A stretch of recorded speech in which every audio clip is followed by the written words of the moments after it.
Okay, good afternoon, everyone. Thank you for joining us today in the Hachaim share. We're continuing in Parshat Vayetze. We're in Perek Chav Tes. We're going to start inside in Perek Chav Hey, but in order to get to Perek Chav Hey, which discusses Yaakov's complaint to Lavan, we have to learn a few interesting ideas beforehand. What exactly happened in the story where Lavan tricked Yaakov Avinu? What exactly was Lavan's intentions? Now, we all learned in Shiva and Cheder that Lavan didn't want to lose Yaakov Avinu, as we know that Lavan was not a wealthy man up until Yaakov Avinu came. When Yaakov Avinu came, he became very successful, and in order to keep Yaakov Avinu around to work for him, he actually tricked Yaakov, and instead of giving him Rachel, he gave him Leah. The Hachaim adds another very important point of what happened due to the fact that Yaakov Avinu was tricked. A very fascinating and scary thing that the Hachaim brings down. The Hachaim says that Lavan actually caused tremendous damage to Yaakov Avinu and tremendous damage to Klal Yisrael. And he says over here, in Perek Chav Gimel, Vayihi be'erev, and it was in the night. The word Vayihi, says the Hachaim, and as we know throughout Shas, is a language of tsar. Something bad happened. What happened? Or Chaim explains, Tsar Gadol Gorim Batos Atzadik. A tremendous pain happened because Lavan tricked Yaakov Avinu. And he caused Kedusha that should have been created through the mitzvah of Pru Revu, right? He actually caused a tremendous damage. And Or Chaim explains, because Shechoshav Yaakov Berachel, that when Yaakov was acting as husband and wife, he thought he was living with Rachel Imenu. And in actuality, the Maisa was with Leah. And that caused a tremendous kilkul that had a very big effect on Ruvain. Because out of this union came Ruvain. And Ruvain should have been the Bechar, he should have gotten the Kahuna, and he should have gotten the Malchus, he should have gotten a double portion. And all of those things he did not get, and it caused a tremendous kilkul. It caused Dasan and Aviram to come out of it. It caused Koirach to come out of it, because Dasan and Aviram were raising Koirach on. Without Dasan and Aviram's participation and his shtatfus, it's possibly that it never would have happened, and that caused tremendous damage to Klal Yisrael. The Hachaim then continues, which we're not going to look at the moment, a very interesting pshat. How is it possible that Yaakov Avinu did not realize that this was Leah and not Rachel? We know that Yaakov Avinu was a tremendous Ish Kadosh, and he explains in a little bit of a detail how it's possible that he did not realize what happened. Parshat pshat is that since Yaakov Avinu was an extra Kedusha, he didn't see her by the wedding, he didn't see her afterwards, and Hachaim writes that it was the mitzvah was done in complete darkness, and that caused a tremendous pigam, because he thought it was 100% Rachel and not Leah. Now comes where Yaakov Avinu comes to Lavan and comes to him with a complaint. Now the Hachaim is medayik that the complaint seems to be different than what we should have thought the complaint was. What is Yaakov's complaint when he said, "What is this that you did for me? Did I not work for Rachel Imenu? V'gam al haramos." And a second complaint, he asked Lavan, "Why did you trick me?" Zayagid ki levad haramos. Besides the fact that Yaakov was tricked, kadum le odav meguna. Yaakov felt that Lavan did something else wrong to him. Achein Yaakov yikbal ashnei dvarim. Yaakov was upset with Lavan for two different reasons. Ha'echad ala ma'aseh shenasan leLeah b'makom Rachel. A very simple explanation. The agreement was with Rachel. You gave me Leah. Hasheni she'asa hadavar b'derech ramos. The second thing that bothered Yaakov Avinu is that you tricked me. If you would have came to me, says the Hachaim, and told me, listen, this is the way we really have to do it. I know I said Rachel, but really has to be Leah. We'll make another deal with Rachel. It seems, says the Hachaim, that Yaakov Avinu would not have minded. And it will prove to us in a second why Yaakov Avinu, even though he wanted to marry Rachel, would not have minded if Lavan would have been upfront with him and said, I want to give you Leah. It seems to be that if there was no Ramos, there was no trickery, Yaakov Avinu would not have been so upset. He would not have been so angry at him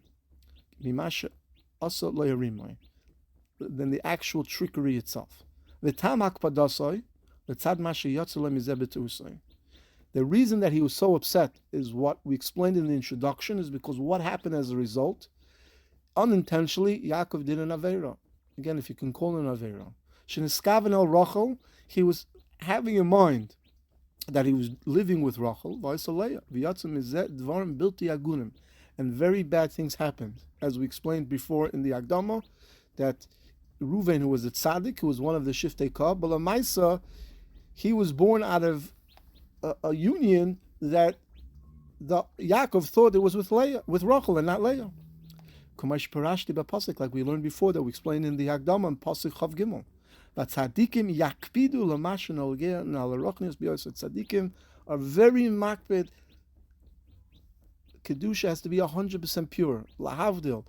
If you want to go into a fab that produces chips, semiconductor chips, especially the high-end, very important chips, or you go into a room where there are very sick patients, you have to be 100% disinfected, purified, cleaned. Any microbe, any small organism that enters the area could contaminate it. Even a small thing that you need a very expensive telescope or microscope, to see it can cause tremendous kilkul. And all the more so when it comes to a davar shebedusha, all the more so when we're talking about creating the shiftei kah. And Yaakov was very upset about it. He said, if you would have came to me and if you would have said to me, I have to give you Leah, or this is Leah, and we'll work with Rachel about different things, so then the resulting damage wouldn't have happened.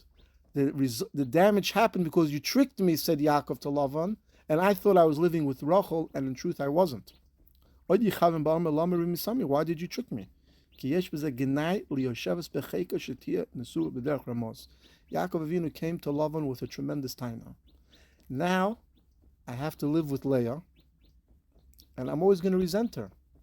Or at least it will be a mashu of a mashu for Yaakov Avinu, because this is not the woman that I wanted to marry. Or it came to me through trickery, right? If somebody sells you something, even if it's a good item, but he tricked you, there will always be an outlook of a drop of resentment. And Hachaim explains to us in a roundabout way, especially we'll see in the next line, why didn't Yaakov divorce Leah? He had a good claim. He could have said to Lavan, this is not what I worked for. The deal is off. I'm going to take you to court or Bezin. Or he should have told Leah, listen, I'm sorry this happened, but your father tricked me. You were not the one that I wanted to marry. But we see from here that was not Yaakov's intention at all. On the contrary, Hichlit B'daita, says the Hachaim, a tremendous chiddush that it was worth it to hear the shir for this. Hachaim says, he's like preempting a question. Why didn't Yaakov tell Leah, listen, I'm sorry this is what happened, but you're not the one that I wanted to marry. Yaakov understood, either through Hakadosh, or he understood that Leah was a Isha Tzadekis. She was Isha Tzenuah. He wasn't against her, so he decided, he wanted Leah to be his wife. He could have easily divorced her. Or he could have easily said, this is not the woman that I was supposed to marry. It was a mekach tois. Instead, Yaakov Avinu decided that Leah was going to be one of his wives, and he was going to have children, and he was going to have shvatim, but he understood human psychology that he would not love her 100%. Even if it was a microbe of resentment, he was upset at Lavan for causing that. He said, you caused now that I'm going to have a little bit of a mashu of something against Leah, as we see later on in Psukim that there was some mashu. It was not intentional, right? He loved them both, but it's different when he says, good morning, Rachel, and it's different when you say, good morning, Leah. And Leah felt it. And Yaakov blamed Lavan. He didn't blame Leah. He blamed Lavan. Oid, another explanation as to what Yaakov's anger was in Hachaim b'dvar kedvar eila. Litzad shiraki mashahoya hoya v'entru v'lasser nasa. As we explained, there's really not much he could do. Ki einu min hamusu liton chazara. He would not come ahead and say we should get rid of the marriage. He decided to keep Leah and Rachel. And at the end, he really did not make a difference between Leah and Rachel because he on his own decided that Leah and Rachel will be the same. Now he was concerned that if you would get rid of Leah, he's sort of in a box, says the Hachaim. If you would get rid of Leah and wanted Rachel, he was afraid that Lavan would take advantage of him. So therefore he took Leah as well. He was nervous that Lavan would say to him, let's make a whole new deal. And now you're going to work more for Rachel in order to get Leah. You know why you tricked me? You tricked me not just to trick me for the last 7 years. Now you're going to trick me to take advantage of me again, knowing that I want to marry Rachel. Yaakov was telling Lavan, if you would have came to me and we would have had a discussion, we could have worked it out, and then that would have come through trickery. And number one, I wouldn't have done a mashu of something wrong when I was thinking of Rachel and I was living with Leah. Number two, because of you, there's going to be even a mashu of a minute resentment to the fact that Leah is my wife. And number three, Yaakov was upset because now, knowing how much he really wanted to marry Rachel, Lavan would not take advantage and make him even work more than what he prior did. And that, says the Hachaim, tremendous chiddush of what exactly was bothering Yaakov Avinu. And as we know, this was a tremendous damage that happened to Klal Yisrael that took a long time to fix. We see how the Hachaim approaches this pasuk in an unbelievable way, addressing kashas that we have. Lamaisa, Yaakov had a very good taina, and he could have said to Leah, I don't want to continue. You're a very nice person, but you're not the person that I wanted to marry.